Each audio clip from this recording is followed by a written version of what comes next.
ఆలేరు నియోజకవర్గ ఎమ్మెల్యే గారు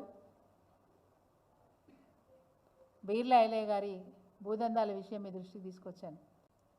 సో ముఖ్యంగా ఆలేరు రెవెన్యూ శివార్లో ఒక తాండాకు సంబంధించిన భూమిని, అంటే ఒక ప్రైవేట్ ల్యాండ్నే ఎక్సెస్ ఉన్నప్పుడు మనం సీలింగ్ భూములుగా చేసేవాళ్ళు. ఆ సీలింగ్ భూముల్లోంచి గిరిజనులకు దాదాపు 9 మందికి 16 ఎకరాల 16 గుంటల భూమిని గతంలో 1996లో వాళ్ళకి పట్టా ఇవ్వడం జరిగింది. ఒక 9 మంది గిరిజనులకు 16 ఎకరాల 16 గుంటలు పట్టా ఇవ్వడం జరిగింది.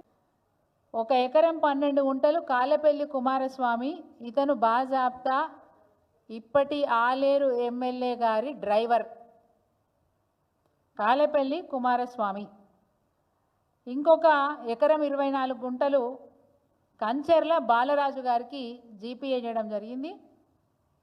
వీరెవరు? స్వయాన ఎమ్మెల్యే గారు పిఏ. నాకు సంబంధించిన వాళ్ళు ఎక్కడన్నా ఉంటే నేను రాజీనామా చేస్తాను, నేను పోయినసారి ఆ డాక్యుమెంట్స్ అన్ని తీసుకొచ్చి మేము ముందు ఉంచితే నేను రాజీనామా చేస్తా అని చెప్పాడు. నాకు సంబంధించిన వాళ్ళు కానీ, నా బంధువులు కానీ, నా స్నేహితులు కానీ ఎవరైనా ఉంటే నేను రాజీనామా చేస్తా అని చెప్పినారు. ఈరోజు మరి నీ డ్రైవరు, నీ పిఏ ఈ జీపీఏలో ఉన్నారా లేదా? స్పష్టంగా నేను డాక్యుమెంట్స్తో వచ్చాను,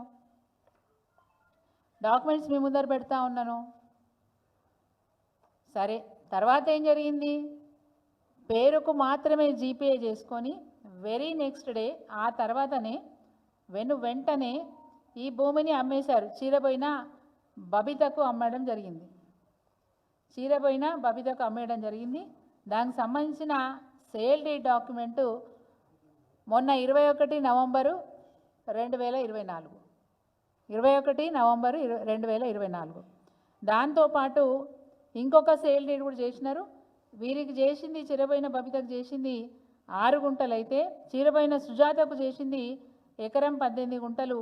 దానికి సంబంధించిన డాక్యుమెంట్ సేమ్ డే.